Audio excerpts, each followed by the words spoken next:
Hello students, welcome back to only CBSE. तो जैसे कि मैंने शुरू किया था क्लास 10th इकोनॉमिक्स, जिसमें chapter 1 development is already completed और वो हमारे यूट्यूब चैनल पे ऑलरेडी डला हुआ है। आप एक बार जाके उसे पूरा देख सकते हैं। वो पांच में डिवाइडेड करके मैंने डाला हुआ था। और अब मैं सेकेंड चैप्टर पढ़ाने जा रही हूँ जिसका नाम है सेक्टर्स ऑफ इंडियन इकोनॉमी। और उससे पहले मैं अपना इंट्रोडक्शन तो दे दूं, मैं कौन हूँ। सो आई एम शिवानी एंड मैं आपको ये क्लास 10th के सारे इकोनॉमिक्स के चैप्टर धीरे धीरे कंप्लीट करवाऊंगी। सो आज हम स्टार्ट करने वाले हैं सेक्टर्स ऑफ इंडियन इकोनॉमी, जिसमें मैं चैप्टर आपको पूरी तरह से हर एक टॉपिक को अच्छे से एक्सप्लेन करूंगी in a simple and easy way, जिससे आपको याद रहें चीजें और आप समझ पाओ। मेन पॉइंट इज आज आप वो चीजें समझ पाओ अच्छे से, आप प्रैक्टिकली उसे अच्छे से समझ पाओ और एनालाइज कर पाओ ताकि आपको याद रहे चीजें। तो चलिए शुरू करते हैं। तो पहले कुछ मैं यहाँ पे आपको इमेजेस दिखाऊंगी जिसमें मैंने लिखा हुआ डिफरेंट एक्टिविटीज। बिकॉज यहाँ पे आप 6 इमेजेस देख सकते हैं जिसमें हर कोई अलग अलग तरह की एक्टिविटी कर रहा है। जैसे फर्स्ट इमेज में हम देख रहे हैं एक कुछ बंदे हैं जो साड़ियां बेच रहे हैं। सेकंड में हम देख रहे हैं जो डॉक्टर्स हैं, पेशेंट का ख्याल रख रहे हैं। थर्ड में हम देख रहे हैं कि एक बंदा है जो माइनिंग में इंक्लूडेड है, माइनिंग इंडस्ट्री में वहां पे काम कर रहा है। फिर हम फोर्थ इमेज देख रहे हैं जहाँ पे एक फार्मर है जो अपने खेत में अपनी खेती बाड़ी कर रहा है, काम कर रहा है कुछ।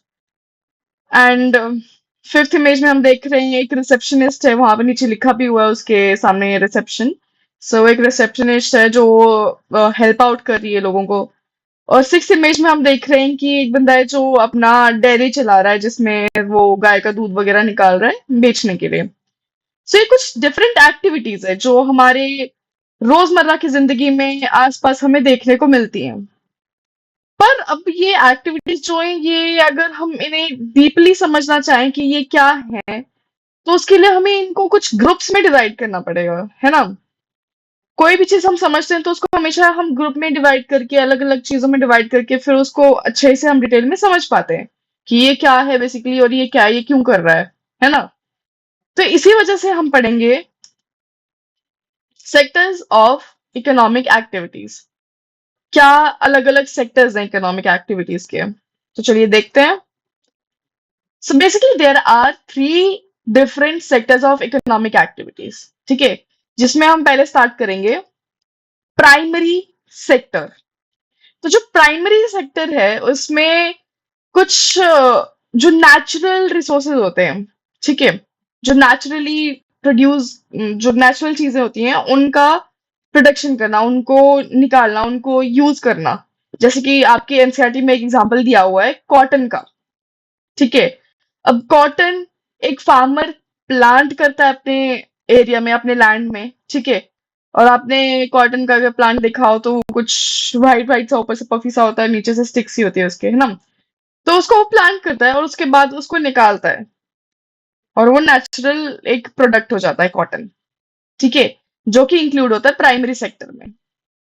सिमिलरली आपको एक और एग्जांपल बताया गया है एनसीईआरटी में related to dairy. Dairy products जो है आपके मिल्क बेसिकली, है ना, जो नेचुरल प्रोडक्ट है। और वो डिपेंड करता है किस पे, कि खाना कैसा उनको मिल रहा है। अगर अच्छा खाना मिल रहा है तो वो अच्छा दूध देंगे। कौन, भैंस, गाय, ये सब अच्छा दूध देंगे। उनका इन्वायरमेंट कैसा आसपास, कौन किस तरीके से उनको पाला जा रहा है, तो उससे अच्छा प्रोडक्ट मिलेगा। सेम कॉटन के लिए भी वो भी डिपेंड करता है नेचुरल चीजों पे, जैसे कि रेनफॉल पे, क्लाइमेट चेंजेस पे। तो अगर ये सब अच्छा होगा तो कॉटन भी अच्छा प्रोड्यूस होगा और वो एक नेचुरल प्रोडक्ट हो जाता है। सेम डेयरी में मिल्क जो एक नेचुरल प्रोडक्ट हो जाता है। तो जब हम नेचुरली उनको एक्सट्रैक्ट करते हैं कुछ ऐसे प्रोडक्ट्स को, जैसे मिनरल्स भी हो गए, ओर्स भी हो गए, या फिशिंग करना, एग्रीकल्चर में जो भी चीजें हम प्रोड्यूस करते हैं, जो भी चीजें निकालते हैं, वीट, पल्सेस वगैरह, तो ये सारी चीजें आ जाती हैं प्राइमरी में, ठीक है। जिसका आपको आपके एनसीईआरटी में बोला गया है when we produce a good by exploiting natural resources. जब हम नेचुरल रिसोर्सेस को एक्सप्लॉइट करके एक गुड प्रोड्यूस करते हैं तो वो हमारा प्राइमरी सेक्टर में आ जाता है। वो एक प्राइमरी चीज है हमारी, ठीक है। ओके, उससे मुझे याद आया कि अब आप ये सोच रहे होंगे उसको हम प्राइमरी प्राइमरी इतना क्यों बोल रहे हैं, क्यों प्राइमरी है ये? बिकॉज ये एक बेस सेट करता है जिससे आगे और भी गुड्स एंड सर्विसेज प्रोड्यूस हो सकती हैं, और भी गुड्स प्रोड्यूस हो सकते हैं। सो ये बेस एक सेट करता है, इस वजह से इसको प्राइमरी बोलते हैं। और इसमें हम एग्रीकल्चर, फिशिंग, मिनरल्स ये सब चीजें निकालते हैं, तो इस वजह से इसको एग्रीकल्चर एंड रिलेटेड सेक्टर भी बोला जाता है। अब नेक्स्ट आ जाता है हमारा सेकेंडरी सेक्टर। अब सेकेंडरी सेक्टर में क्या होता है, जो भी प्राइमरी सेक्टर में चीजें प्रोड्यूस की गई हैं, जो भी चीजें निकाली गई हैं, उसको हम मशीन्स, प्लांट्स, इन सब में यूज करके, फैक्ट्री में इन सब में यूज करके उनका कुछ और प्रोडक्ट, फाइनल प्रोडक्ट बनाए, तो वो सेकेंडरी सेक्टर में आ जाता है, जहां पे हम मशीन्स वगैरह इंडस्ट्रीज में यूज करके उसका प्रोडक्ट बनाते हैं। जैसे कि कॉटन का ही हम एग्जांपल ले लेते हैं, जो एनसीईआरटी में भी आपका एक्सटेंड करके बताया गया। अगर उसको हम यान करते हैं और वीविंग करते हैं और उसका एक कपड़ा प्रोड्यूस करते हैं, जैसे कि आप गर्मियों में कॉटन के कपड़े पहनते हो, है ना? तो वो जो कपड़ा है वो उस कॉटन से ही बना है, जो मैंने आपको प्राइमरी सेक्टर में बताया है, कॉटन। उसको हम इंडस्ट्रीज में बना क्लोथ बना देते हैं और उसको आगे बेचते हैं, तो वो सेकेंडरी सेक्टर में आ जाता है। जैसे मिल्क का पनीर बना देना, दही बना देना। मिल्क इज नेचुरल प्रोडक्ट, जो एक फर्स्ट प्रोडक्ट है, उसका आगे चल के इस तरीके से यूज करना कि उसका पनीर बना रहे हैं, उसका दही बना रहे हैं, ये सब चीजें। और एक और एग्जांपल दिया आपके एनसीईआरटी में related to sugar cane. Sugar cane को हम इंडस्ट्रीज में, शुगर मिल में उसका शुगर बना दे रहे हैं, शुगर केन का शुगर बना दे रहे हैं, जैगरी, गुड़, ये सब बना के आगे हम बेच रहे हैं। तो ये जो है फाइनल प्रोडक्ट उसका जो निकल के आ रहा है वो सेकेंडरी सेक्टर में आ जाता है। अब यहाँ पे जो है मशीन्स, इंडस्ट्रीज, ये वर्कशॉप्स वगैरह ये सब होती हैं यूज चीजें, तो इसलिए इसको इंडस्ट्रियल सेक्टर भी बोला जाता है। ठीक है। नेक्स्ट हमारा आ जाता है tertiary sector, third last one. ठीक है। टर्शरी सेक्टर में क्या होता है, ये एक ऐसा सेक्टर है जो प्राइमरी एंड सेकेंडरी सेक्टर को हेल्प आउट करता है उनकी डेवलपमेंट में। ठीक है। यहाँ पे कोई गुड्स प्रोड्यूस नहीं किए जाते, बट यहाँ पे ये सपोर्ट करता है प्रोडक्शन प्रोसेस को। जैसे कि सपोर्ट हम समझ लें, अब हमने ये सब चीजें प्रोड्यूस कर दी, हमने कॉटन प्रोड्यूस कर दिया, शुगर प्रोड्यूस कर दिया, जैगरी, गुड़, ये सब प्रोड्यूस तो कर दिया हमने, एज अ प्रोडक्ट हमने प्रोड्यूस कर दिया फाइनली। पर वो एक जगह थोड़ी ना रहेंगी। अगर मैं अपने यहाँ पे कॉटन से कपड़े बना रही हूँ, कॉटन के कपड़े बना दिए मैंने, तो अब मैं यहाँ पे बना बना के रखूंगी थोड़ा ना अपने पास ही, उसको आगे बेचूंगी भी ना, जिनको नीड है, जिनको जरूरत है उस चीज की, तो आगे भेजना भी तो पड़ेगा वो कहीं पे कहीं पे। जैसे हम हरियाणा का एग्जांपल ले लेते हैं, वहां पे राइस बहुत ज्यादा प्रोड्यूस होता है, राइट? बट हरियाणा में लोग राइस तो खाते ही नहीं है, वहां पे तो रोटी मोस्टली चलती है ना, व्हीट ज्यादा चल रहा होता है वहां पे। तो वो राइस दूसरे स्टेट्स में भेजेंगे जहां पे वो खाए जाते हैं, तो वो किस तरीके से होगा? Through transportation. तो जैसे ट्रांसपोर्टेशन हो गया, ये चीज आ जाती है टर्सरी सेक्टर में।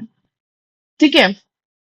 अब हमने ऐसी कुछ चीजें हैं, जैसे आपने सुना होगा टमाटो को न्यूज में कि बहुत ज्यादा प्रोड्यूस हो गया है, तो उसको ऐसे रख रहे हैं, या उगल गया रही सीजन में, तो कुछ कहीं पे रखते हैं ना, उसको क्या बोलते हैं, गो डाउन्स, है ना?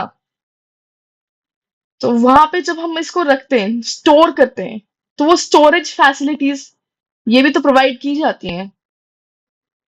तो वो स्टोरेज फैसिलिटीज भी टर्शरी सेक्टर में आ जाती है। अब जब हम ये चीजें बेच रहे हैं, किसी और को भेज रहे हैं, इधर उधर भेज रहे हैं, तो उसमें हम दूसरों से बात भी तो करेंगे कि भाई आपके पास ये चीज पहुंच गई, ये हमने यहाँ से भेज दी, ये ट्रेड कर दिया, ऐसा कर दिया, वैसा कर दिया, तो वो कम्युनिकेट भी तो करेंगे। तो वो कम्युनिकेशन जो एक चीज है वो भी टर्शरी सेक्टर में आ जाती है। तो ये कुछ तरह की सर्विसेज हैं जो हम गुड्स प्रोड्यूस करने के बाद करते हैं। ठीक है। तो जो सर्विसेज हैं वो आ जाती हैं टर्शरी सेक्टर में। ठीक है। तो इस तरह की ट्रांसपोर्टेशन, स्टोरेज और कम्युनिकेशन, ट्रेड, ये सब चीजें आ जाती हैं टर्शरी सेक्टर में। अब यहाँ पे हम इतनी सर्विसेज प्रोवाइड कर रहे होते हैं, तो इसको हम सर्विस सेक्टर भी बोलते हैं। ठीक है। सर्विस सेक्टर भी बोलते हैं इसको। और कुछ सर्विसेज ऐसे भी हैं जो शायद से गुड्स से रिलेटेड ना हो, जैसे ट्रांसपोर्टेशन हो गया, कम्युनिकेशन हो गया, ट्रेड करना और स्टोरेज करना, ये सब एक गुड से रिलेटेड है। बट ऐसे भी कुछ सर्विसेज हैं जो इससे रिलेटेड नहीं है, जो अलग से हैं, जो प्रोफेशनल लेवल पे हैं, जो लोगों को प्रोफेशनली आती है, जैसे कि टीचिंग, जो आपके टीचर्स हैं वो भी एक सर्विस ही तो प्रोवाइड कर रहे हैं। डॉक्टर्स वो भी सर्विस प्रोवाइड कर रहे हैं पेशेंट को, राइट? इस तरह की जैसे लॉयर्स भी हो गए, वो भी एक सर्विस प्रोवाइड कर रहे हैं सबको। तो ये टाइप की जो सर्विसेज हैं, ये कुछ अलग अलग टाइप की सर्विसेज हैं, वो भी टर्शरी सेक्टर में इंक्लूड होती हैं। ठीक है, सारी टाइप की सर्विसेज टर्शरी सेक्टर में हो जाती हैं। तो ये कुछ गुड्स एंड सर्विसेज से रिलेटेड कुछ सेक्टर्स थे इकोनॉमिक एक्टिविटीज के, जो primary sector, secondary sector, tertiary sector. और जिसमें प्राइमरी सेक्टर को हम बोलते हैं agriculture and related sector. Secondly हम सेकेंडरी सेक्टर को बोलते हैं इंडस्ट्रियल सेक्टर। देन थर्ड हमारा है टर्शरी सेक्टर, जिसको हम बोलते हैं सर्विस सेक्टर। अब नेक्स्ट आ जाता है,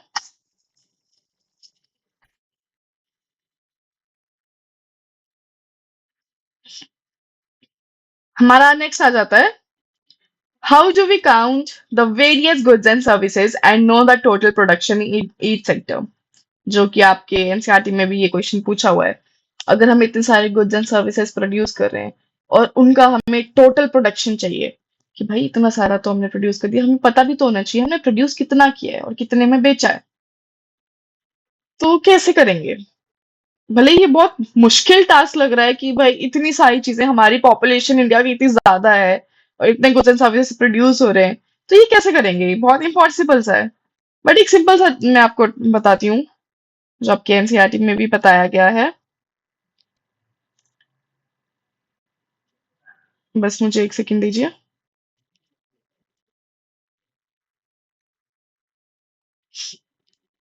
जैसे कि उसमें एक एग्जांपल आपको बताया गया है, बहुत सिंपल सा तरीका होता है।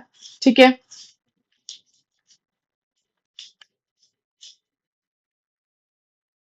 अगर जैसे कि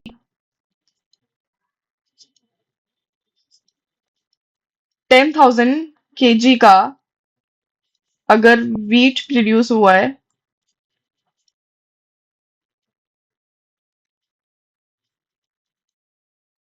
और उसको,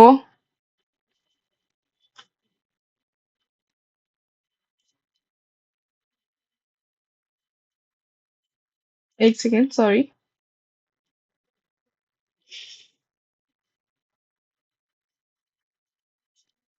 ₹20 में हम बेच रहे हैं। ठीक है, ये हमारा प्रोड्यूस हुआ इतना ज्यादा और हम इसको 20 पर kg में बेच रहे हैं। तो इन ओवरऑल हमें पता चल जाएगा कितना प्रोड्यूस हुआ है। 2 लाख, है ना? तो ये 2 लाख हमारा प्रोड्यूस हुआ है, जिसमें मतलब इतना हमें मिल गए पैसे। तो इससे हमें इजीली पता चल जा रहा है कि ठीक है भाई, ये तो बहुत सिंपल सा था, इतना सा प्रोड्यूस हो रहा है और इतने में बेच रहे हैं, तो इजीली हमें सब कुछ काउंट मिल जा रहा है। सेम अगर हम एक और एग्जांपल देखें जो आपके एनसीईआरटी में बताया गया है, it was related to coconut, जिसमें 5,000 कोकोनट अगर हम ₹15 में बेच रहे हैं पर कोकोनट,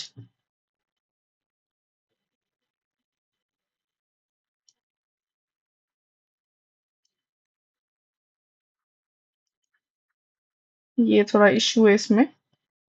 अगर इतने में बेच रहे हैं तो हमारा ओवरऑल कितना होगा प्रोडक्शन? 75,000।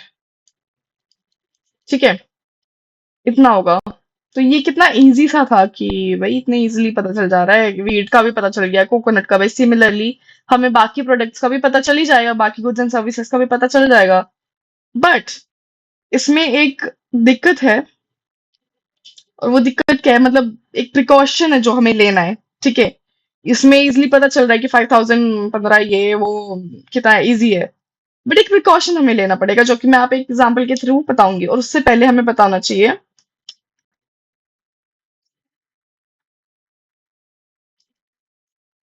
हमें पता होना चाहिए कि गुड्स कितने टाइप के होते हैं। दो टाइप के होते हैं जिसमें intermediate goods and final goods होते हैं, ठीक है। अब वो आपको सामने की जो इमेज दी हुई है उससे इजीली पता चल जा रहा है कि एक शुगर केन है, वो एक इंटरमीडिएट को गुड हो गया, और एक शुगर उससे प्रोड्यूस जब हो गई तो वो फाइनल गुड हो गया। सिमिलरली कॉटन एंड फैब्रिक, जो यहाँ पे फाइबर प्रोड्यूस हुआ है कॉटन से, उसमें भी हमें दिख रहा है कि कॉटन जो इंटरमीडिएट गुड है और फाइनल गुड जो है उसके कपड़े, जो कॉटन के कपड़े जो हैं, फाइबर जो आया है वो एक फाइनल गुड है। सो बेसिकली इंटरमीडिएट गुड जो जिससे हम प्रोड्यूस करते हैं, जो नेचुरल प्रोडक्ट है। फाइनल गुड जो कि उससे फाइनली प्रोड्यूस हुआ है और उसको आगे उससे कुछ चीजें जो हम घर में ही करने वाले हैं, बनाने वाले हैं, बट एक वो फाइनल प्रोडक्ट है जो कि कंज्यूमर जो कस्टमर्स हैं वो खरीदेंगे। तो ये दो तरह के गुड्स हैं, ठीक है। तो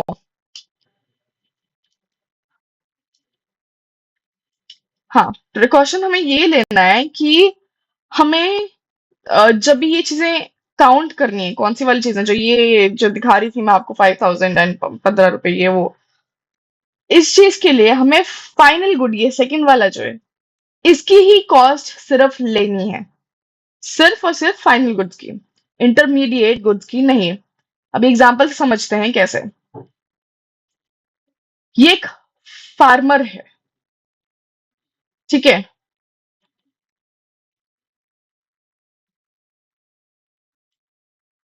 ये एक फार्मर है जिसने व्हीट प्रोड्यूस किया और वो बेच दिया फ्लोर मिल में, कितने में, ₹20 में, ठीक है।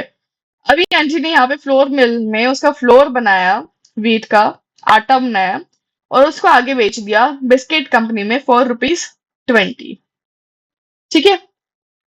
अब नेक्स्ट कि कस्टमर है जिसने उस बिस्किट को खरीद लिया, जब बिस्किट कंपनी में, उस बिस्किट कंपनी ने आगे उसको होलसेल में, रिटेलर्स में, जहां पे भी बेचा, उधर से कस्टमर के पास वो पहुंचा और उसने खरीद लिया, कितने में, ₹80 में, जो कि एक फाइनल प्रोडक्ट है। तो जो ₹80 है, ये फाइनल प्रोडक्ट का, सिर्फ हम इसको यूज करेंगे, ठीक है, ₹80 को ही काउंट करने के लिए। और क्यों, क्यों फाइनल गुड्स एंड सर्विसेज ही, क्यों ये, बिकॉज जो फाइनल गुड्स एंड सर्विसेज हैं उसका जो अमाउंट है, वो ऑलरेडी जो पीछे का अमाउंट है, जो फार्मर ने वहां पे व्हीट बेचा था ₹20, और जो फ्लोर मिल से आटा बन के बिस्किट कंपनी को बेचा गया था ₹20, ₹20, उसको ऑलरेडी इस ₹80 में हमने इंक्लूड कर लिया है, तभी वो ₹80 आया है। तो वो इंटरमीडिएट प्रोसेस जो है, वो पीछे का जो प्रोसेस है, वो ऑलरेडी इसमें इंक्लूड कर लिया फाइनल प्रोडक्ट में। तो इंटरमीडिएट गुड्स के कुछ भी हमें ऐड करने की जरूरत नहीं पड़ती है। आप खुद ही सोचिए, जब आप एक बिजनेस स्टार्ट करेंगे, आप खुद की तरफ से सोचिए, आपके पास कोई टैलेंट है, सपोज किस चीज का, आजकल वो चल रहा है कि बीड्स से ब्रेसलेट्स वगैरह बनाना, राइट। तो अगर आप वो बीड्स खरीद रहे हैं, आपने खरीदा उसको ₹100 में, ठीक है, ₹100 की चीजें खरीदी, ₹100 का, चलो ₹100 के बीज एंड वो जो रस्सी सी जो इसमें लगाने में यूज होती है, वो आपने खरीद ली ₹50 की, ठीक है। आपके ओवरऑल हुआ ये ₹150 का, ये सब चीजें। तो आप उसको जब बेचेंगे तो ऑब्वियसली आप वो ₹150 में नहीं बेचेंगे, है ना। इससे आपका सिर्फ एक ब्रेसलेट प्रोड्यूस हुआ है ₹150 से, ठीक है, सपोज, उससे आपका सिर्फ एक ब्रेसलेट प्रोड्यूस हुआ है। तो आप उसमें जब आके बेचेंगे तो उसमें आप अपना ₹150 भी तो ऐड ऑन करेंगे। आप उसको सिर्फ 150 में आपने खरीदा, ठीक है, मैं इतने में ही इसको बेच दो, ऐसा तो नहीं करेंगे।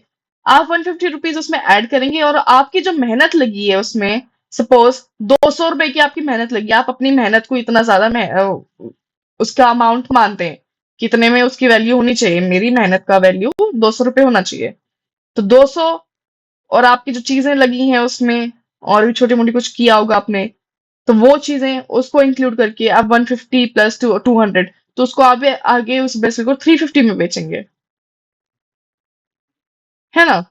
तो जो 350 है वो फाइनल प्रोडक्ट का, जो फाइनल ब्रेसलेट को जो आप बेच रहे हैं कस्टमर को, आप उसको इंक्लूड करेंगे ना, ठीक है। तो समझ रहे हैं, इसी वजह से हम इकोनॉमी में भी फाइनल प्रोडक्ट को ही इंक्लूड करते हैं काउंट करने के लिए। हम उसके पीछे इंटरमीडिएट गुड्स ने कितने कितने पैसे लगाए, कितना अमाउंट लगाया, कितने में बेचा, उसको नहीं इंक्लूड करते क्योंकि वो ऑलरेडी इंक्लूडेड होके फाइनल प्रोडक्ट बना होता है। ठीक है, तो ये रीजन है, the value of final goods already includes the value of all the intermediate goods that are used in making the final goods. उसे ऐड करने की जरूरत है ही नहीं। इसी वजह से फाइनल गुड्स ऐड ऑन होते हैं बस। ठीक है, नेक्स्ट हम समझेंगे ग्रोस डोमेस्टिक प्रोडक्ट, जिसको हम बोलते हैं जीडीपी, जो कि आपने न्यूज में बहुत बार सुना भी होगा, पर आपको पता नहीं होगा क्या होता है। तो उसको समझने के लिए हम आगे देखते हैं क्या है।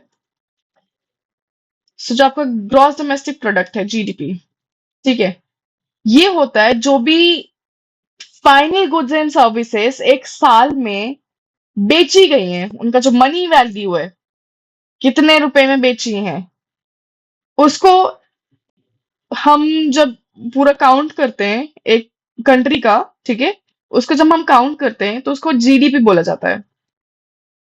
ठीक है, जो हमने कोकोनट वाला लिया था एग्जाम्पल, वो 5,000 कोकोनट हमने बेचे, वो सपोज कर लो एक महीने का, ठीक है, 15 रुपए में था, तो 75।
और इंटरेस्टिंग फैक्ट, इंडिया में जीडीपी कौन कैलकुलेट करता है ये आपको पता होना चाहिए।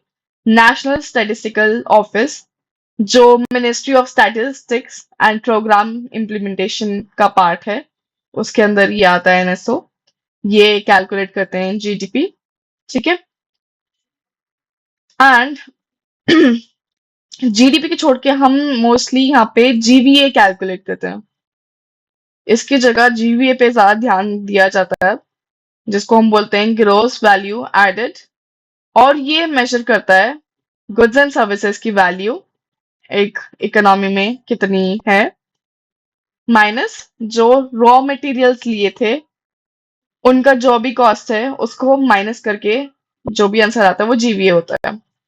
ठीक है, it basically measures the value of A business और किसी इंडस्ट्री का, कि उनने कितनी वैल्यू डाली है एक गुड और सर्विसेज में, उसको प्रोड्यूस करने में।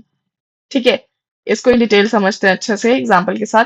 सर, जीवीए का फॉर्मूला वैसे आउटपुट माइनस इंटरमीडिएट कंजम्पशन होता है, जो कि आपको सीनियर क्लासेस में पढ़ने को मिलेगा। अभी इतनी ज्यादा इस पे फोकस करने की जरूरत नहीं है, मैं जस्ट आपको एक सिंपल वे में बताना चाहती थी कि जो भी आउटपुट आउटपुट प्रोड्यूस किया है उसके उसमें से जो इंटरमीडिएट कंजम्पशन, जो बीच में इंटरमीडिएट गुड्स वगैरह जो थी उनके जो पैसे हैं उनको माइनस करके जो वैल्यू आती है वो जीवीए है।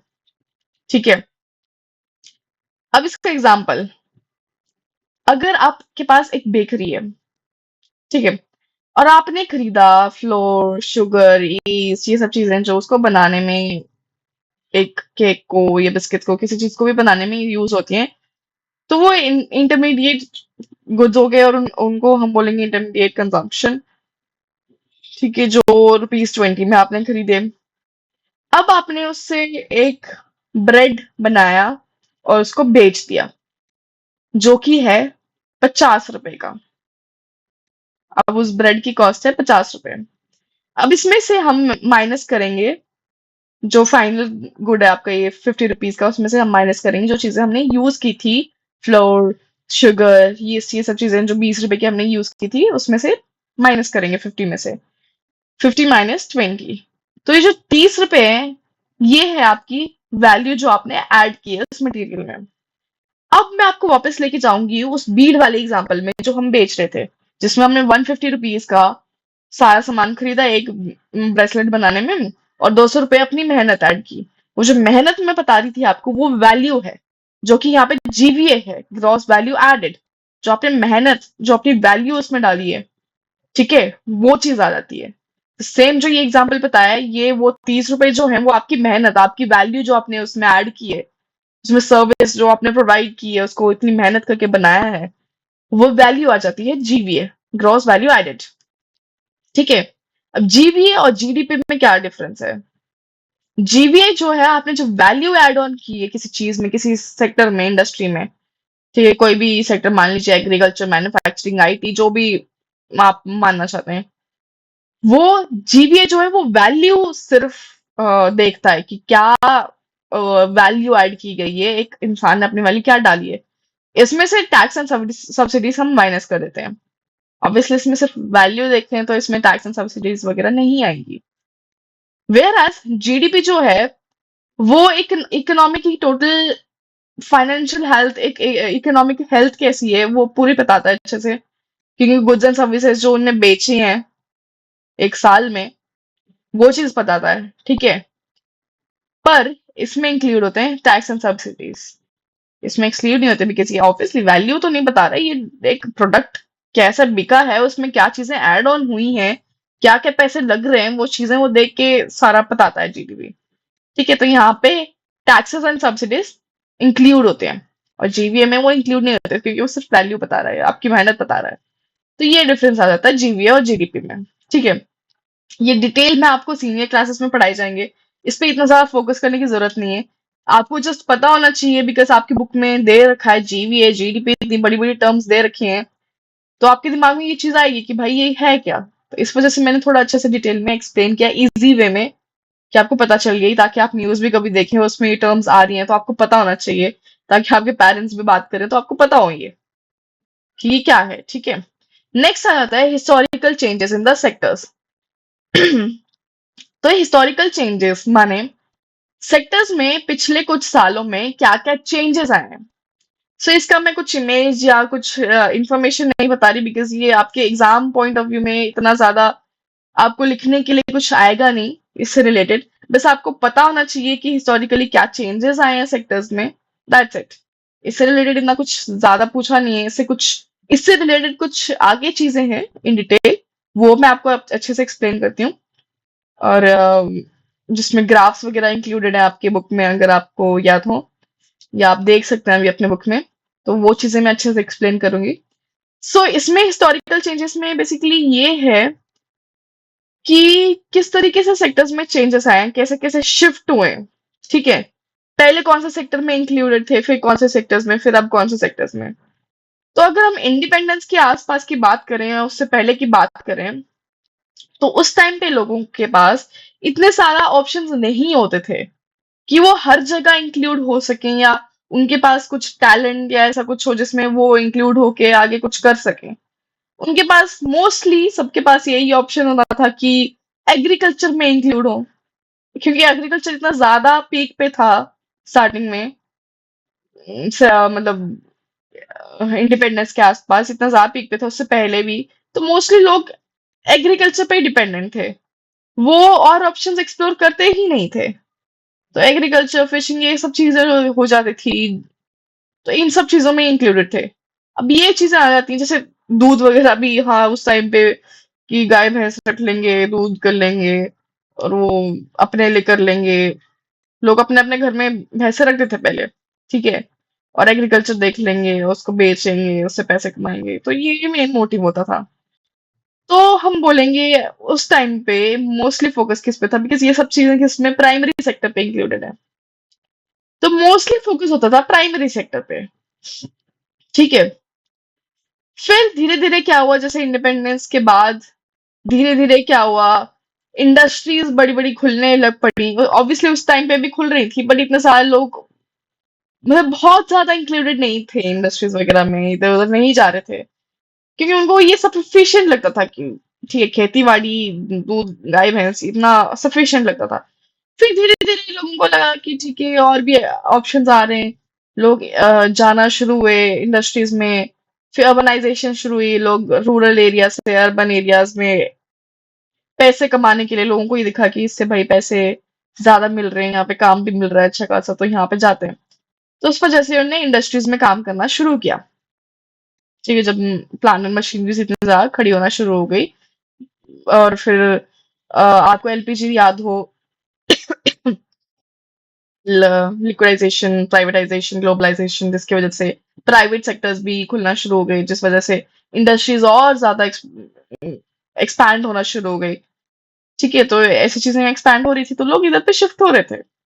तो धीरे धीरे प्राइमरी सेक्टर पे फोकस किया सेकेंडरी सेक्टर पे, बिकॉज इंडस्ट्रीज इतनी ज्यादा ग्रो हो रही थी। अब इंडस्ट्रीज ग्रो हो रही थी, एग्रीकल्चर भी अच्छा खासा चल रहा है, सब कुछ चल रहा था।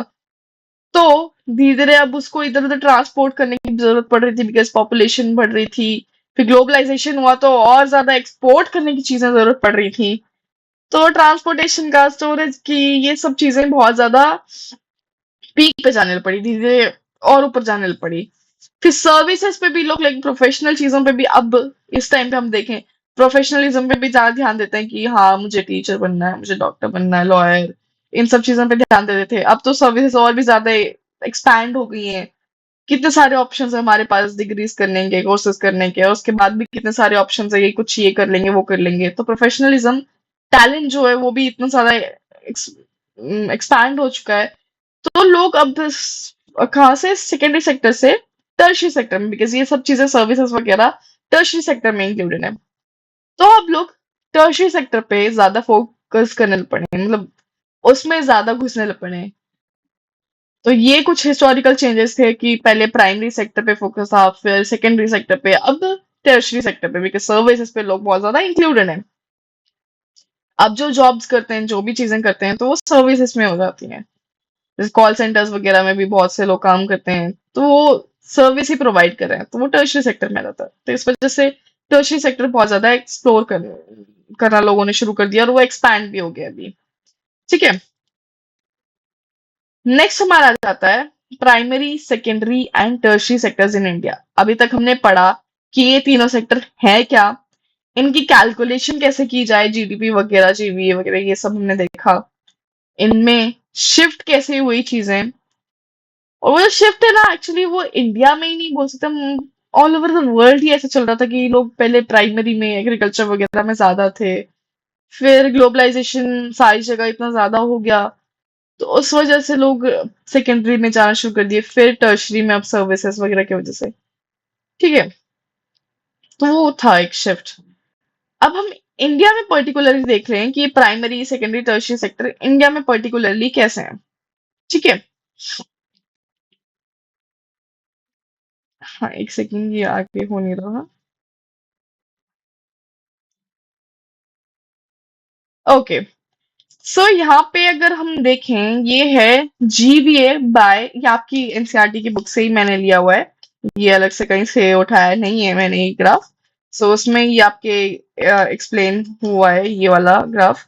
ठीक है, सो ये है GVA by the primary, secondary and tertiary sector India में 1977-78 के टाइम पे कैसा था, और 2017-18, मतलब 40 साल में क्या उसमें डिफरेंसेस पड़े हैं, वो सब है।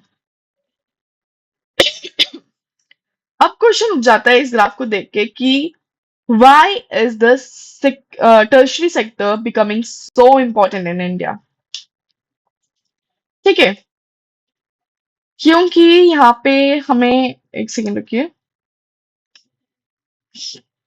ओके, सो यहाँ पे क्योंकि हमें ये ग्राफ में दिख रहा है कि 1977-78 के टाइम में, मतलब कितना कम सब कुछ था, तीनों सेक्टर्स में सब कुछ कम था, उसमें सबसे ज्यादा प्राइमरी सेक्टर पे फोकस था।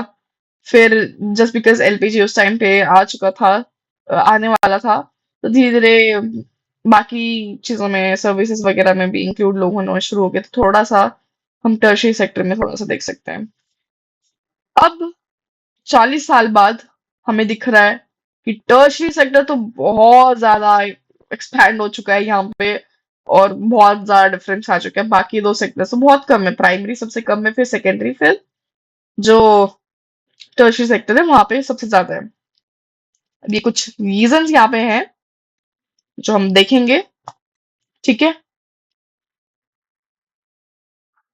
तो सबसे पहला रीजन जो है वो है basic services by the government. अब हर कंट्री में कुछ ऐसी सर्विसेज होते हैं जो हर सिटीजन के लिए जरूरी होती हैं, जैसे कि हॉस्पिटल हो गया, school, police station, court, bank, transport, defence, insurance और पोस्ट ऑफिस वगैरह। ये सब चीजें आपने देखी होंगी जो गवर्नमेंट के उसमें इंक्लूडेड है। ये सब सर्विसेज डायरेक्टली चीजें मैन्युफैक्चर नहीं करती हैं, लेकिन इनके बिना कंट्री प्रॉपरली फंक्शन कर भी नहीं सकती है।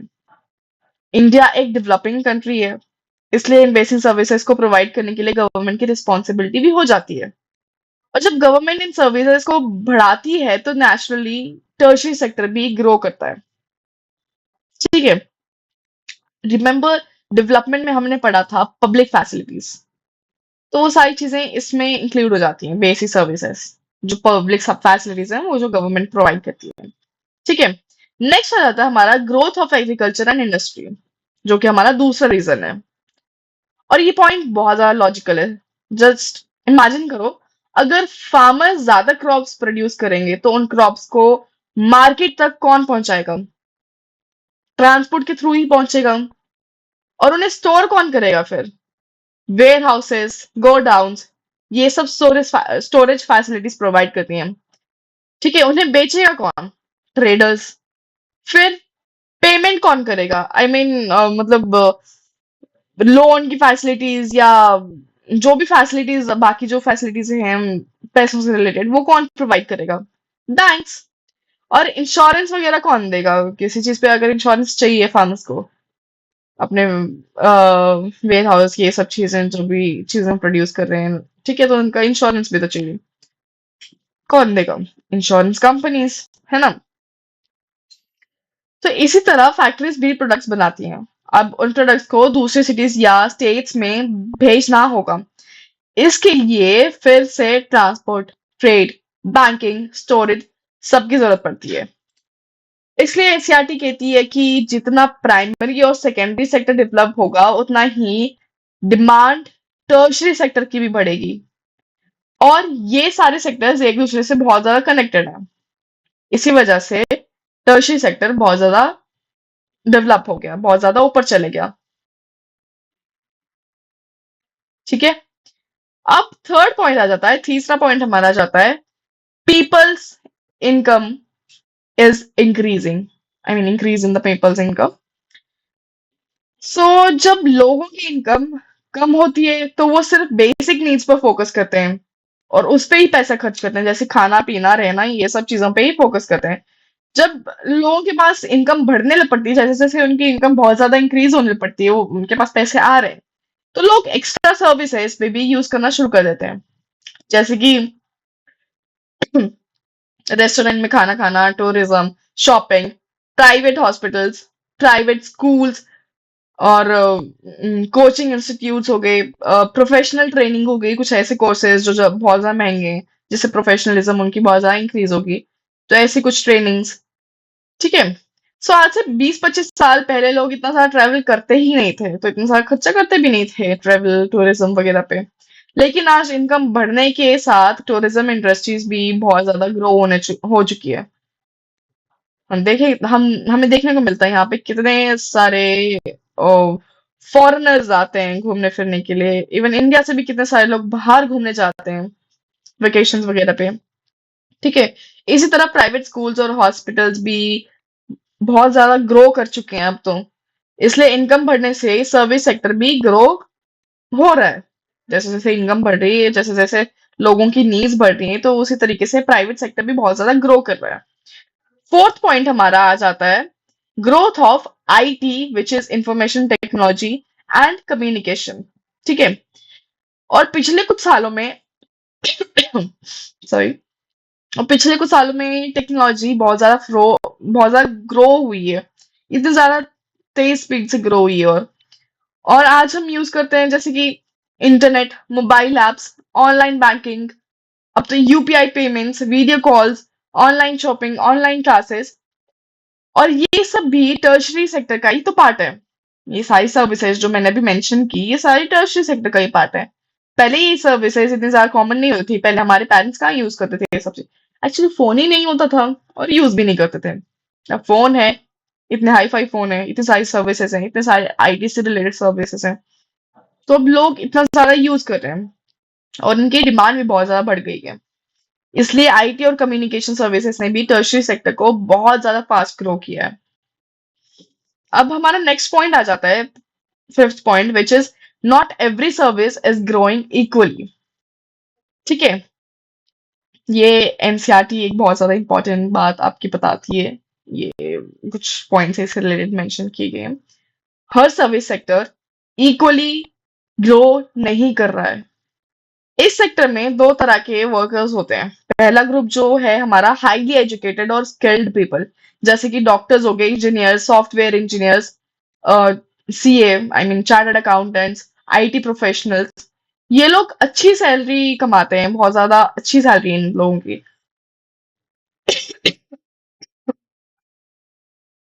सॉरी।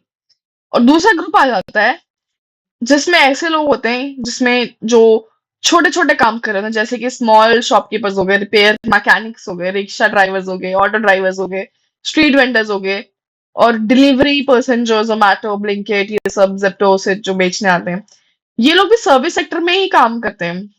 लेकिन इनकी इनकम बहुत ज्यादा ही कम होती है। और ये काम इसलिए करते हैं क्योंकि उनके पास और कोई ऑप्शन ही अवेलेबल या जॉब अवेलेबल नहीं होती है। इसलिए एनसीईआरटी कहती है सर्विस सेक्टर का सिर्फ एक पार्ट ये है जो बहुत ज्यादा फास्ट ग्रो कर रहा है। सभी वर्कर्स को उस ग्रोथ का इक्वल बेनिफिट नहीं मिल पा रहा है। Sorry, sorry, sorry guys. ठीक है, तो ये कुछ थे पॉइंट्स जो कि हमारे रिलेटेड थे। Why is the tertiary sector becoming so important in India. ठीक है।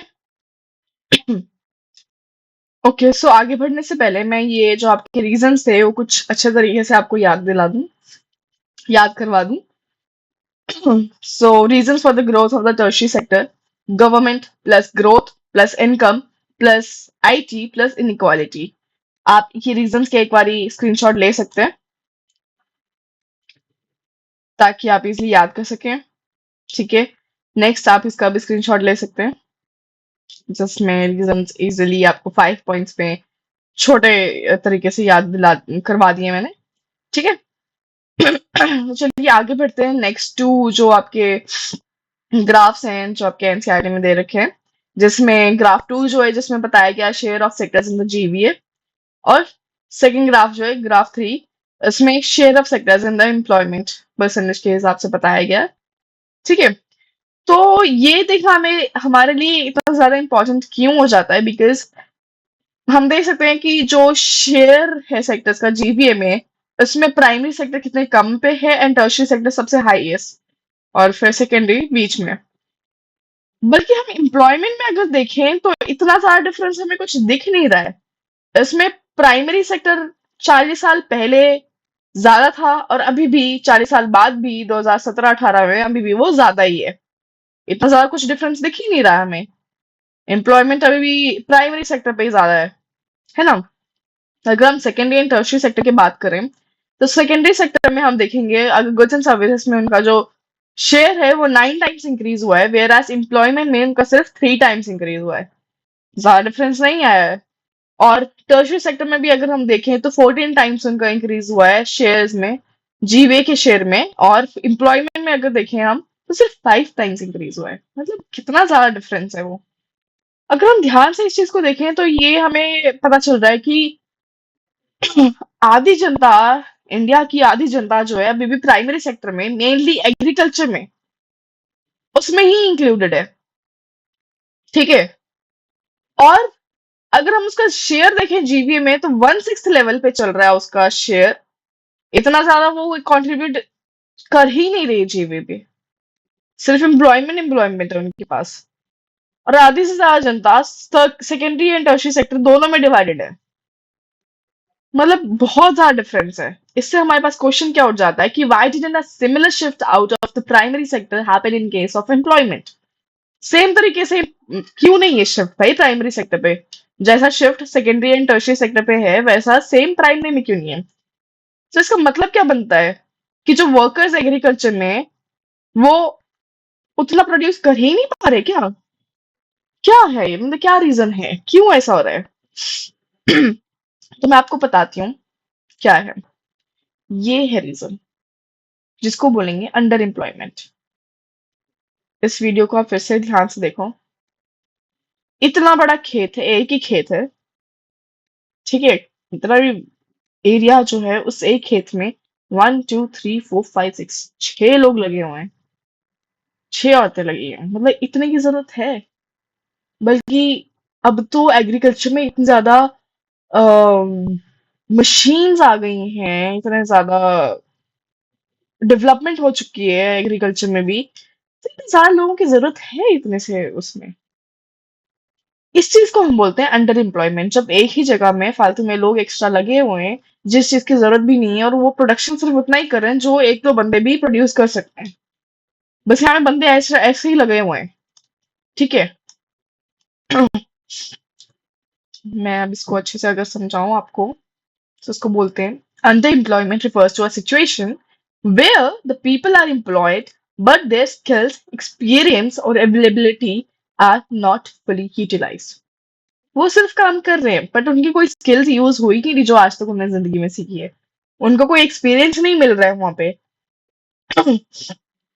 और उनका वहां पे अवेलेबल होना भी ज्यादा यूटिलाइज हो ही नहीं पा रहा है। वो फालतू में बस लगे हुए हैं। मतलब आप देख सकते हो इधर पे सामने भी एक फैमिली पूरी उठ के जा रही है खेत में काम करने के लिए, मतलब इस चीज की जरूरत है भी नहीं, फिर भी पूरी फैमिली उठ के जा रही है साथ में काम करने के लिए। और इसको हम बोलते हैं डिस्गाइज अंडर एम्प्लॉयमेंट, जिसको हिडन अनएम्प्लॉयमेंट भी बोलते हैं। ये तब होता है जब बहुत सारे लोग एक काम में, एक ही जगह में करे जा रहे हैं काम जिस चीज की जरूरत नहीं है, ठीक है? ये वैसे ऐसा जरूरी नहीं है कि सिर्फ एग्रीकल्चर में ही हो रहा हो, ये और भी सेक्टर्स में हो सकता है। बट ये एग्रीकल्चर में बहुत ही ज्यादा हो रहा है, बिकॉज लोग डिग्रीज वगैरह कर ले रहे हैं, सब कुछ कर ले रहे हैं, बट उनको जॉब इतनी इजीली मिल नहीं पा रही है। बिकॉज कुछ भी रीजन हो सकता है, जैसे मार्क्स हो गए या उनकी शायद स्किल उस लेवल पे मैच नहीं हो रही, कुछ भी रीजन हो सकता है। तो उस वजह से वो बैठे हुए खेत में साथ में काम कर रहे हैं, पूरा परिवार काम कर रहा है। क्यों कर रहा है पता नहीं, उस चीज की जरूरत भी नहीं है, वो बस ऐसे लगे हुए हैं। उसको बोलते हैं हिडन अनएम्प्लॉयमेंट, ठीक है?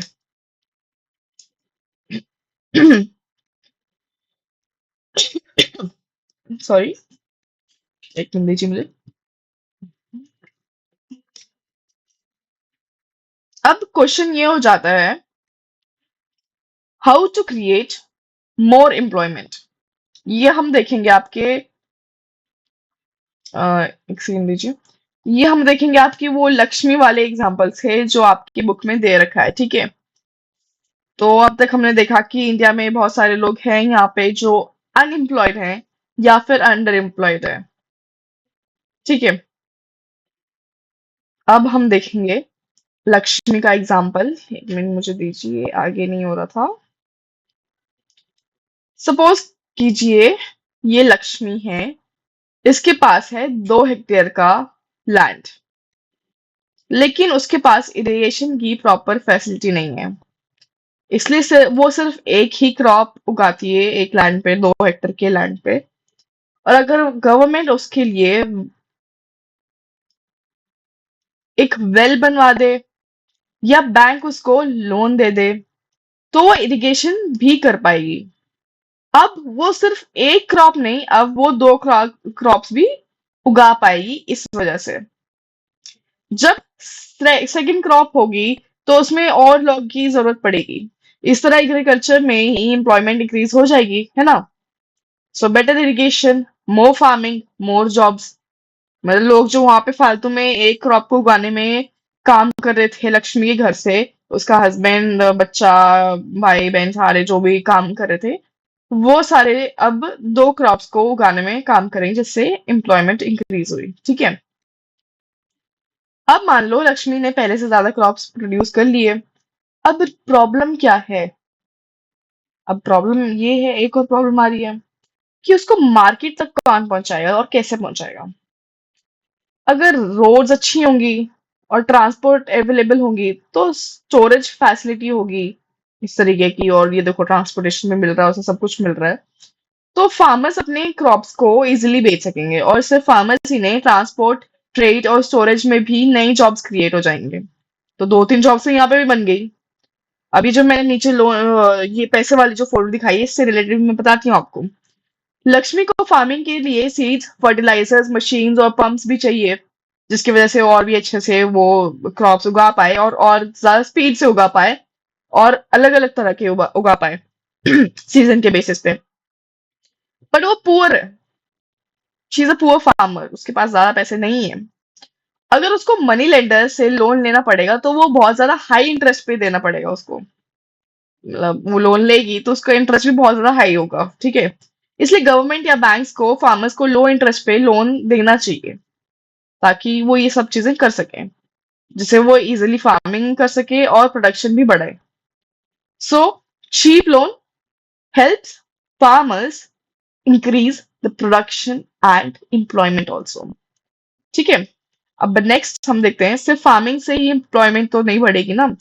विलेज के पास अगर छोटे इंडस्ट्रीज भी लग सकें, जैसे कि ये दाल मिल हो गया जो फोटो में दिख रहा है आपको, या कोल्ड स्टोरेज हो गई, या हनी हनी कलेक्शन सेक्टर हो गया, फूड प्रोसेसिंग यूनिट्स हो गई, ऐसी इंडस्ट्रीज हो गई। तो अगर विलेज के आसपास ये इंडस्ट्रीज होंगी तो लोगों को सिटीज माइग्रेट करने की जरूरत पड़ेगी ही नहीं।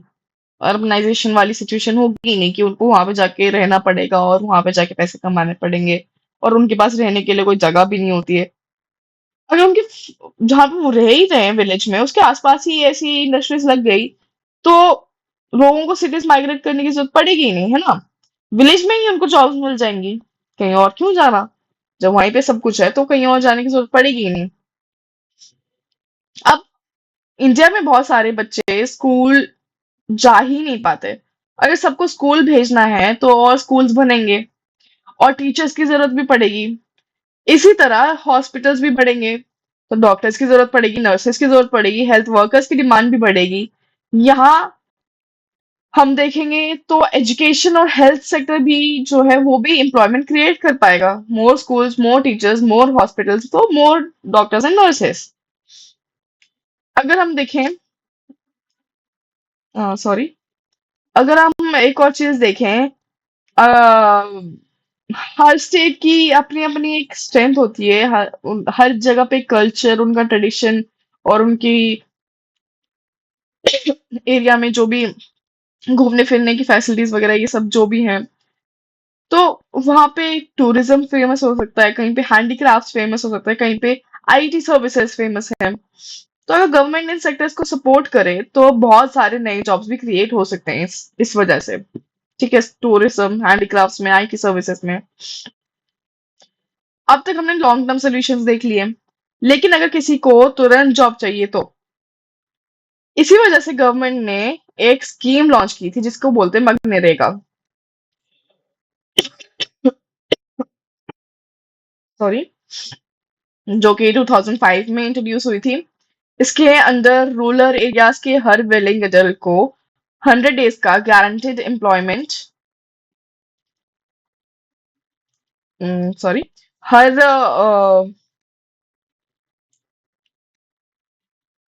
हर एक अडल्ट को जो भी बंदा था उसको 100 डेज का गारंटेड एम्प्लॉयमेंट मिल रहा था, उनको दिया जा रहा था।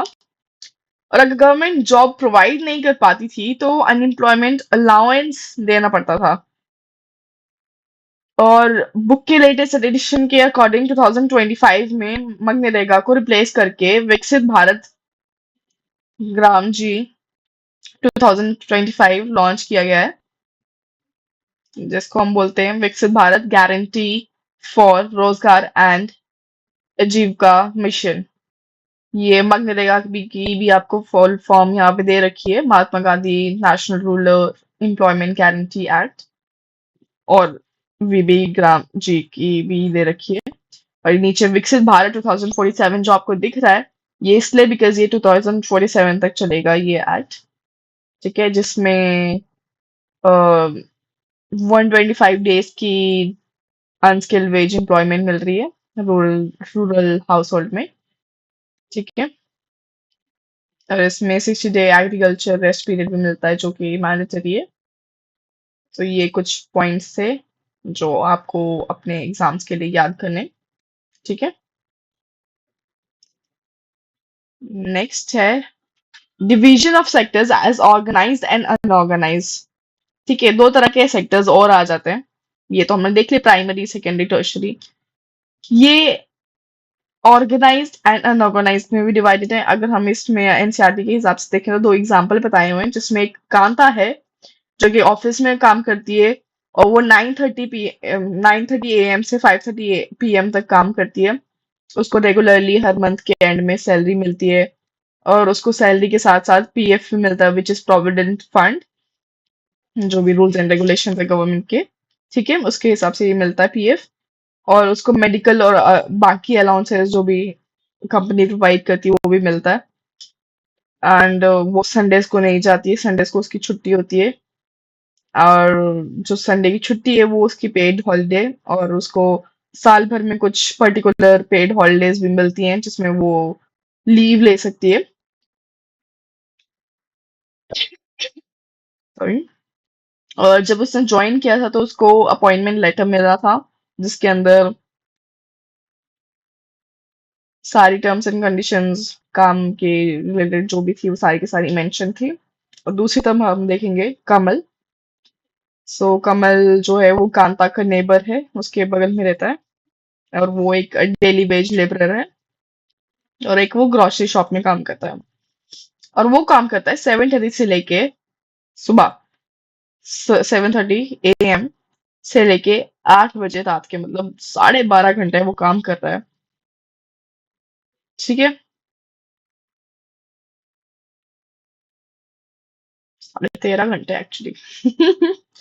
सो इतना सारा काम कर रहा है, एंड उसको अलाउंसेस भी नहीं मिल रहे, और उसके जो मतलब अलग से कोई उसके वेजेस के एक्स्ट्रा उसको कुछ पैसे नहीं मिल रहे।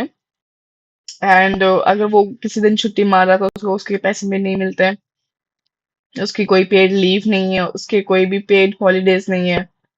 और उसको कोई फॉर्मल लेटर भी नहीं मिला था जब वो ज्वाइन कर रहा था कि जिसमें उसके काम से रिलेटेड कुछ लिखी हो चीजें, तो ऐसा कुछ भी नहीं था। और उसको कभी भी किसी टाइम भी छोड़ने के लिए बोला जा सकता है, डिपेंड्स, अगर जो शॉपकीपर उसको कोई और अच्छा मिल जाए, या कुछ भी रीजन हो सकता है। ठीक है, तो उसको छोड़ने के लिए बोला जा सकता है। अब हम देखेंगे एक बेटर वे में ऑर्गेनाइज और अनऑर्गेनाइज को। ये तो एग्जांपल्स हमने देख लिए दोनों, कमल एंड कांता के। सो ऑर्गेनाइज सेक्टर जो है उसमें इंक्लूड होता है रजिस्टर्ड, ये कुछ चीजें जो पॉइंट्स हैं इसके, कि it is registered with the government. जो भी ऑर्गेनाइज सेक्टर में कंपनीज वगैरह जो भी ऑफिस हैं वो सारे सारे रजिस्टर्ड होते हैं गवर्नमेंट के थ्रू। और वो कुछ रूल्स एंड रेगुलेशंस फॉलो करते हैं, और उनके कुछ फिक्स वर्किंग आवर्स होते हैं, जैसे कि 8 घंटे 9 घंटे इतना ही काम करना है, उससे एक्स्ट्रा कुछ नहीं। उसके बीच में ब्रेक भी मिलेगी 1 घंटे की। सो इस बेसिस पे वहां पे काम किया जाता है, और उनको रेगुलर हर मंथ के एंड में सैलरी मिलती है। जॉब सिक्योरिटी होती है, which includes provident fund and all, and paid leave मिलती है, और बाकी सब बेनिफिट्स भी मिलते हैं। और इनके एग्जाम्पल तो जाते हैं जैसे कि government school teacher, bank employee, railway station railways में जो भी काम करते हैं, LIC एम्प्लॉय जो भी LIC कंपनी में, लाइफ इंश्योरेंस कंपनी में काम कर रहे हैं। सो ये कुछ एग्जाम्पल्स हो जाते हैं उनके। तो ये आपकी बुक में जो कांता है वो है। वो उसकी फोटो लगाई हुई है मैंने। और ये कुछ एग्जाम्पल्स है, और ऑर्गेनाइज सेक्टर कुछ ऐसा दिखता है। ठीक है, सो आप ये कुछ पॉइंट्स लिख के आप उसके फीचर्स ये बोल सकते हैं। सो ये कुछ लिख सकते हैं आप। देन अनऑर्गेनाइज सेक्टर जो है वो कहीं पे भी किसी गवर्नमेंट के साथ रजिस्टर्ड नहीं होता है, उसके कोई रूल्स रेगुलेशंस नहीं होते हैं, और और वो लो वेजेस में भी काम चला लेते हैं, उनको ज्यादा पैसे नहीं देते हैं। उनकी कोई जॉब सिक्योरिटी नहीं है कि जॉब उनकी अगर उनको निकाल दिया जा सकता है कभी भी, और उसके बाद कोई प्रोविडेंट फंड या कुछ भी नहीं मिलता है। कोई पेड लीव नहीं मिलती है, वर्किंग आवर्स भी कुछ ऐसे पर्टिकुलर नहीं होते, किसी रूल्स एंड रेगुलेशंस के बेसिस पे नहीं होते। जितना टाइम चाहिए उतना टाइम काम करना ही पड़ता है। ठीक है। कुछ एग्जाम्पल्स इसके हो जाते हैं: street vendor, domestic worker, construction worker, rickshaw puller. तो ये कुछ एग्जाम्पल्स इसके हो जाते हैं जो अनऑर्गेनाइज सेक्टर में इंक्लूडेड है। और ये बगल में जो फोटो है ये आपके बुक में जो एनसीईआरटी बुक में कमल है वो है। ठीक है। सही, ये कुछ हम डिफरेंस दे सकते हैं। ये जो मैंने चीजें अभी मेंशन की थी अभी फीचर्स में, वही यहाँ पे डिफरेंसेस में आप कर सकते हैं यूज। ठीक है। जैसे कि ऑर्गेनाइज सेक्टर जो रजिस्टर्ड होता है, unorganised sector is not registered. Same salary से रिलेटेड, फिर जॉब सिक्योरिटी, पेड लीव और गवर्नमेंट रूल्स वगैरह की फॉलो होते हैं कि नहीं होते हैं। तो ये कुछ इसके डिफरेंसेस हो जाते हैं जिसकी आप स्क्रीनशॉट ले सकते हैं और याद कर सकते हैं। ज्यादा हार्ड नहीं है, इजी है। ऑर्गेनाइज में मतलब कुछ फॉर्मल चीजें ही हो रही होगी, अनऑर्गेनाइज में कुछ भी चीजें ऑर्गेनाइज नहीं है, कुछ फॉर्मली नहीं हो रहा है, इनफॉर्मल वे में ही सब कुछ चल रहा है। तो ये आप इजी याद कर सकते हैं, इतना कुछ टफ नहीं है ये।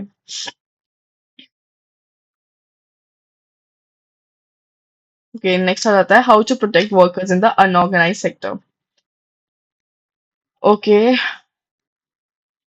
सो ये कुछ 4 पॉइंटर्स हैं जो मैंने यहाँ पे मेंशन किए हुए हैं। सो अभी तक हमने देखा ऑर्गेनाइज और अनऑर्गेनाइज सेक्टर्स का डिफरेंस, जो समझ लिया हमने। अब क्वेश्चन आ जाता है, अनऑर्गेनाइज सेक्टर के वर्कर्स को प्रोटेक्शन की जरूरत क्यों पड़ती है और कैसे प्रोटेक्ट किया जाएगा। सबसे पहले एक बात समझते हैं, ऑर्गेनाइज सेक्टर की जॉब्स सबको चाहिए होती है, क्योंकि वहीं वहां पे सैलरी भी अच्छी होती है और जॉब सिक्योरिटी भी होती है। लेकिन प्रॉब्लम ये है कि ऑर्गेनाइज सेक्टर में जॉब्स बहुत स्लोली इंक्रीज हो रही हैं, इसलिए बहुत सारे लोग मजबूरी में अनऑर्गेनाइज सेक्टर में काम करते हैं। ठीक है।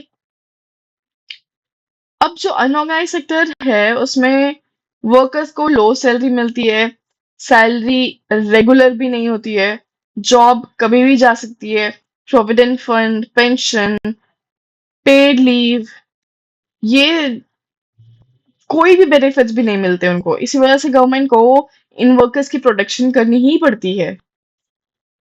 ऑर्गेनाइज्ड सेक्टर में जो है जॉब्स कम है, इसलिए लोग अनऑर्गेनाइज सेक्टर में काम करते हैं जहां उनको एक्सप्लॉइट किया जाता है, और उनको प्रोटेक्ट करना गवर्नमेंट का काम है। एक सेकंड रुकिए।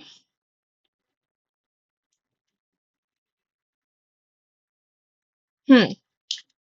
सो एक और इम्पोर्टेंट बात एनसीईआरटी बताती है, जो 1990s के बाद बहुत सारे अनऑर्गन बहुत सारे ऑर्गेनाइज सेक्टर के वर्कर्स ने भी अपनी जॉब्स लूज करी थी, और उन्हें भी मजबूरी में अनऑर्गेनाइज सेक्टर में काम करना पड़ा था। इसलिए सिर्फ नए जॉब्स क्रिएट करना ही इम्पोर्टेंट नहीं है, जो वर्कर्स ऑलरेडी अनऑर्गेनाइज सेक्टर में काम कर रहे हैं उनको भी प्रोटेक्शन देना इक्वली इम्पोर्टेंट हो जाता है। अब देखते हैं जैसे रूरल एरियाज में कौन कौन से वर्कर्स को प्रोटेक्शन की जरूरत पड़ती होती है। जैसे लैंडलेस एग्रीकल्चर लेबर्स, स्मॉल और मार्जिनल फार्मर्स हो जाते हैं, शेयर क्रॉपर्स हो जाते हैं, और आर्टिशंस हो जाते हैं। आर्टिशंस मतलब जैसे कि weavers, blacksmiths, carpenters, goldsmiths. ये लोग जनरली कम इनकम ही का अर्न कर रहे होते हैं, और उन्हें गवर्नमेंट सपोर्ट की जरूरत होती है। और गवर्नमेंट उनकी हेल्प किस तरह कर सकती है, उन्हें गुड क्वालिटी सीड्स प्रोवाइड करके, फर्टिलाइजर्स, इजी लोन्स देके, स्टोरेज फैसिलिटीज देके, मार्केट तक पहुंचने की फैसिलिटी प्रोवाइड करके। ठीक है। अब बात करते हैं अर्बन एरियाज की, जहाँ पे सिटीज में भी बहुत सारे वर्कर्स अनऑर्गेनाइज सेक्टर में काम करते हैं, जैसे कि कंस्ट्रक्शन वर्कर्स हो गए, या स्ट्रीट वेंडर्स हो गए, ट्रांसपोर्ट वर्कर्स हो गए, और जैसे कि गवर्नमेंट जो कपड़े वगैरह बनाते हैं वो हो गए, रैग पिकर्स हो गए। इनकी इनकम भी रेगुलर नहीं होती है, और उनके पास भी कोई जॉब सिक्योरिटी होती ही नहीं है, इसलिए इन्हें भी गवर्नमेंट सपोर्ट की जरूरत पड़ती है। ठीक है। गवर्नमेंट सिर्फ वर्कर्स की ही नहीं, स्मॉल स्केल इंडस्ट्रीज की भी हेल्प करती है। जैसे कि किस तरीके से बोल सकते हैं हम, जैसे रॉ मटेरियल अवेलेबल करवा देते हैं, मार्केटिंग में हेल्प कर देते हैं, और बेटर वर्किंग कंडीशंस भी प्रोवाइड कर देते हैं। इससे इंडस्ट्रीज भी ग्रो करती हैं और एम्प्लॉयमेंट भी बढ़ता रहता है। और एनसीईआरटी एक और इम्पोर्टेंट पॉइंट बताती है, majority of workers from the SC ST और बैकवर्ड कम्युनिटी ज्यादातर अनऑर्गेनाइज सेक्टर में काम करते हैं। इन्हें सिर्फ लो वेजेस ही मिलते हैं, बल्कि कई बार सोशल डिस्क्रिमिनेशन भी फेस करना पड़ता है इनको साथ साथ में लो वेजेस के साथ। इसलिए गवर्नमेंट का सपोर्ट सिर्फ इनकम या इकोनॉमिक रीजन के लिए नहीं, बल्कि सोशल इक्वालिटी के लिए भी जरूरी हो जाता है। सो अनऑर्गेनाइज सेक्टर के वर्कर्स को प्रोटेक्शन की जरूरत इसलिए है क्योंकि उनके लिए उनकी इनकम बहुत कम होती है, जॉब सिक्योर नहीं होती है, कोई एक्स्ट्रा बेनिफिट्स भी नहीं मिलते हैं, और कई बार एक्सप्लॉइटेशन भी हो जाता है, जो मैंने अभी बताया S C S T and backward classes के साथ। सो गवर्नमेंट का रोल है नहीं बेटर फैसिलिटीज प्रोवाइड करना, फेयर अपॉर्चुनिटीज देना और उनकी वर्किंग कंडीशंस को भी इम्प्रूव करना। ये सिर्फ वर्कर्स के लिए बेटर नहीं होता है, बल्कि एक कंट्री की इकोनॉमी और सोशल डेवलपमेंट में भी बहुत ज्यादा हेल्प करता है। ठीक है। मतलब आप किसी ऐसी जॉब में जो जहां पे आपको सैलरी कभी टाइम पर ना आए, कभी बॉस भी आपका कभी कभी जॉब से निकालने की बात कर रहा है, कभी आपको कुछ बोल रहा है, कभी किसी चीज पे गुस्सा कर रहा है, तो आप क्या मतलब उस जगह पे, ऐसी जगह पे सिक्योर फील करोगे कि मेरे लिए ये जॉब ठीक है? कभी होगा ऐसा? नहीं ना। तो बस वही प्रॉब्लम अनऑर्गेनाइज सेक्टर के वर्कर्स भी फेस कर रहे हैं, इसलिए उन्हें गवर्नमेंट प्रोटेक्शन की बहुत ज्यादा जरूरत हो जाती है। और ये कुछ मैंने 4 पॉइंटर्स यहाँ पे मेन बता दिए जो आप याद कर सकते हो। ठीक है, और इसका स्क्रीनशॉट आप इजीली ले लो और रिमेम्बर, याद कर लो। और ये किस लिए जरूरत है? इस वजह से जरूरत है क्योंकि उनकी इनकम कम होती, जॉब सिक्योरिटी नहीं होती, सोशल सिक्योरिटी नहीं होती, एक्सप्लॉइटेशन हो जाती है। ये कुछ रीजंस है। अब नेक्स्ट आ जाता है sectors in terms of ownership. अब हम देखेंगे sectors on the basis of ownership. अब नाम सुन के तो थोड़ा डिफिकल्ट लग रहा होगा कि भाई क्या है ओनरशिप के बेसिस पे, क्या, क्यों? बट ट्रस्ट मी, ये मतलब लास्ट टॉपिक है और ये 2 मिनट्स के अंदर ही ये टॉपिक आपको परफेक्टली समझ आ जाएगा। ठीक है। और अगर एग्जाम में पब्लिक सेक्टर और प्राइवेट सेक्टर से रिलेटेड कोई भी क्वेश्चन आता है तो उसके आंसर आप इजिली लिख भी पाओगे और इजिली सॉल्व कर पाओगे सब कुछ। So let's get started. Last topic हम जल्दी से खत्म करें। ये देखो, एक है ये गवर्नमेंट बिल्डिंग और एक तरफ है ये प्राइवेट कंपनी। सबसे पहले एक वर्ड समझते हैं जो कि हम इधर पे देख रहे हैं, ओनरशिप। ओनरशिप का मतलब होता है मालिक। मालिक कौन है? बस, दैट्स इट। अगर किसी ऑर्गेनाइजेशन का ओनर गवर्नमेंट है या ओनर कोई प्राइवेट पर्सन या कंपनी है, इसी बेसिस पर सेक्टर्स को डिवाइड किया गया है यहाँ पे। यानी कि ओनरशिप के बेसिस पर सेक्टर्स दो टाइप्स के हो जाते हैं, public sector and private sector. Public sector माने ओनरशिप अगर गवर्नमेंट के हाथ में तो वो पब्लिक सेक्टर हो गया, और प्राइवेट सेक्टर है जहां पे ओनरशिप जो है प्राइवेट कंपनी के हाथ में, तो वो प्राइवेट सेक्टर हो गया। अब इसे डिटेल में थोड़ा देख लेते हैं। पहला हमारा आ जाता है पब्लिक सेक्टर, जहां पे गवर्नमेंट ओन्स द एसेट्स। जो भी एसेट्स वगैरह उनके पास हैं, जो भी सामान है, वो सारे गवर्नमेंट ओन कर रही है। And government is providing the services, जैसे कि एग्जांपल हो जाते हैं Indian railway, government schools, government hospitals, post office, BSNL. ये कुछ एग्जांपल है इसके। ठीक है, अब सबसे पहले बात करते हैं पब्लिक सेक्टर की, जिसमें नाम से ही क्लियर है कि पब्लिक सेक्टर है, यानी गवर्नमेंट का ही सेक्टर है। इसका मतलब गवर्नमेंट ही ऑनर है और गवर्नमेंट ही सर्विसेज प्रोवाइड करती है, जो कि हमने यहाँ पे देख ली। ठीक है। Government school public sector, government hospital public sector, post office public sector, simple. ये था आपका पब्लिक सेक्टर, जिसके रिलेटेड मैंने सब कुछ आपको अच्छे से इजिली समझा दिया। अब बात करते हैं प्राइवेट सेक्टर की। यहाँ ओनर गवर्नमेंट नहीं होती है, यहाँ पे ओनर होता है प्राइवेट पीपल या कंपनीज। जैसे कि देखते हैं हम यहाँ पे कुछ एग्जांपल्स। रिलायंस हो गया, इन्फोसिस हो गया, जोमैटो हो गया, स्विगी हो गया। ठीक है। So who owns the private sector private individuals या कंपनीज, एंड इनका मोटिव क्या है, मेन फोकस क्या है, प्रॉफिट मोटिव। जो पब्लिक सेक्टर है उनका है सर्विसेज प्रोवाइड करना, और प्राइवेट सेक्टर जो है उनका प्रॉफिट कमाना, दैट्स इट। और ये सब कंपनीज अपने बिजनेस खुद चलाती है, और इनका मेन एम होता है प्रॉफिट अर्न करना, जो कि मैंने बताया आपको, यानी बस पैसे कमाना। ठीक है। अभी कुछ डिफरेंस आप यहाँ पे देख लो, छोटा सा डिफरेंस है। जो पब्लिक सेक्टर है वहां पे गवर्नमेंट ओनर है, प्राइवेट सेक्टर में प्राइवेट ओनर है। पब्लिक सेक्टर फोकस करता है पब्लिक वेलफेयर में, एंड प्राइवेट सेक्टर फोकस करता है प्रॉफिट मोटिव पे। ठीक है।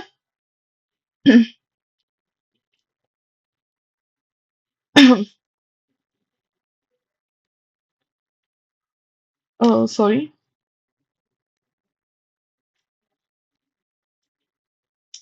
Okay, so why does government run public sector? Government क्यों रन करता है पब्लिक सेक्टर? अब इसके भी कुछ रीजंस हैं। ठीक है। सबसे पहला रीजन हो जाता है, कुछ प्रोडक्ट्स इतने बड़े होते हैं कि उनमें बहुत ज्यादा पैसा लगता है, जैसे कि रेलवे लाइन हो गई। ठीक है, यहाँ पे देखेंगे हम एग्जांपल्स लिखे हुए रीजन वन में। रेलवेज हो गए, ब्रिजेस हो गए, डैम्स हो गए, इलेक्ट्रिसिटी प्लांट्स हो गया, हार्बर हो गया। ये सारी चीजें जो है ये बहुत बड़े प्रोजेक्ट्स हैं, और इन प्रोजेक्ट्स में करोड़ और कभी कभी लाखों करोड़ पैसे लग जाते हैं। प्राइवेट कंपनीज हर जगह इतनी इन्वेस्टमेंट नहीं कर पाती, और अगर करे भी तो वो लोगों से बहुत ज्यादा पैसा चार्ज करेगी। वो इजीली तो कर नहीं पाएगी ना, उस चीज को बना नहीं पाएगी, वो लोगों से चार्ज करेगी। इसलिए गवर्नमेंट खुद ये फैसिलिटीज प्रोवाइड करती है, ताकि हर सिटीजन को बेनिफिट मिले। जो प्राइवेट सेक्टर है वो अच्छी अच्छी चीजें बनाने में बहुत सारा पैसा खर्च कर देंगे, उनको बहुत सारा पैसा लगेगा। वो बस लोगों से फिर बहुत सारा पैसा मांगेंगे। गवर्नमेंट एक टैक्स के बेसिस पे, जो कि ठीक है कंपलसरी हो जाता है हर किसी को देने के लिए, और वो बहुत ज्यादा नहीं कलेक्ट करती, एक लिमिटेड अमाउंट। उसको पता है कि इस बंदे से इतना लेना चाहिए, इतना लेना चाहिए, तो उस हिसाब से वो लेती है, और उनसे फिर ये फैसिलिटीज प्रोवाइड करती है। ठीक है। अब सेकंड रीजन देखते हैं हम। गवर्नमेंट सिर्फ पैसा कमाने के लिए तो काम नहीं करती है। गवर्नमेंट का मेन एम होता है पब्लिक वेलफेयर। ठीक है। जैसे कि गवर्नमेंट स्कूल्स प्रोवाइड करना, गवर्नमेंट हॉस्पिटल्स प्रोवाइड करना, सेफ ड्रिंकिंग वाटर प्रोवाइड करना, हाउसिंग स्कीम्स, वैक्सीनेशन, ये सब गवर्नमेंट इसलिए प्रोवाइड करती है ताकि हर इंसान को बेसिक फैसिलिटी मिल सके, चाहे वो रिच हो चाहे वो पुअर हो, जो कि हमने पढ़ा था फर्स्ट चैप्टर में डेवलपमेंट में, पब्लिक फैसिलिटीज। ठीक है। अब तीसरा रीजन आ जाता है, कभी कभी गवर्नमेंट कुछ सेक्टर्स को सपोर्ट भी करती है, फॉर एग्जाम्पल इलेक्ट्रिसिटी। मान लो इलेक्ट्रिसिटी बनाने की कॉस्ट है ₹10, लेकिन अगर गवर्नमेंट इंडस्ट्री से ₹10 ही चार्ज करे, तो बहुत सी स्मॉल इंडस्ट्री मतलब बंद ही हो जाएंगी, है ना। इसलिए गवर्नमेंट उन्हें कम रेट पर इलेक्ट्रिसिटी देती है। इसी तरह गवर्नमेंट फार्मर से वीट और राइस एक फेयर प्राइस पर खरीदती है, उसे स्टोर करती है, फिर उसे राशन शॉप्स के थ्रू कंज्यूमर्स को प्राइस बहुत कम प्राइस में दे देती है। यानी गवर्नमेंट दोनों की हेल्प कर रही होती है, फार्मर्स की भी एंड कंज्यूमर्स की भी। अब लास्टली आ जाता है गवर्नमेंट रिस्पॉन्सिबिलिटीज। ठीक है। कुछ काम जो ऐसे होते हैं जो गवर्नमेंट की रिस्पॉन्सिबिलिटी ही होती है, जैसे कि एजुकेशन हो गया, health, nutrition, safe drinking water, housing provide करना, पूरी एरियाज का, पुअर एरियाज का, मतलब जो पुअर लोग हैं उन एरियाज का डेवलपमेंट करना, ये सब गवर्नमेंट को करना ही पड़ता है। क्योंकि अगर गवर्नमेंट ये काम नहीं करेगी तो सोसाइटी का ओवरऑल डेवलपमेंट पॉसिबल ही नहीं हो पाएगा। तो ये कुछ रीजंस थे, ठीक है, जो इंक्लूडेड है why does the government run the public sector. तो इस रीजन के भी आप स्क्रीनशॉट ले सकते हो और इजीली याद कर सकते हो, ज्यादा टफ नहीं है ये भी। ठीक है। तो ये था आज का लेक्चर, जिसमें हमने पढ़ा कि सेक्टर्स किस किस तरह के हैं इकोनॉमी में, प्राइमरी, सेकेंडरी, टर्शरी, फिर इंडिया में किस तरीके से हैं, उनमें हिस्टोरिकल चेंजेस क्या थे। फिर हमने देखे अनऑर्गेनाइज सेक्टर और ऑर्गेनाइज सेक्टर। फिर लास्टली हमने देखा प्राइवेट एंड पब्लिक सेक्टर। ये सारे टाइप के सेक्टर्स आज हमने पढ़े। और अगर आपको ये लेक्चर हेल्पफुल लगा हो, तो वीडियो को लाइक करना ना भूलें, और सब्सक्राइब भी करें प्लीज। और अपने फ्रेंड्स के साथ शेयर करें ताकि वो भी इस चैप्टर को इजीली सीख सकें और अच्छे से अपने एग्जाम्स में स्कोर करें। ठीक है, अब फिर नेक्स्ट चैप्टर में मिलते हैं। Until then, take care and keep learning. Bye everyone and thank you. Thank you students, bye.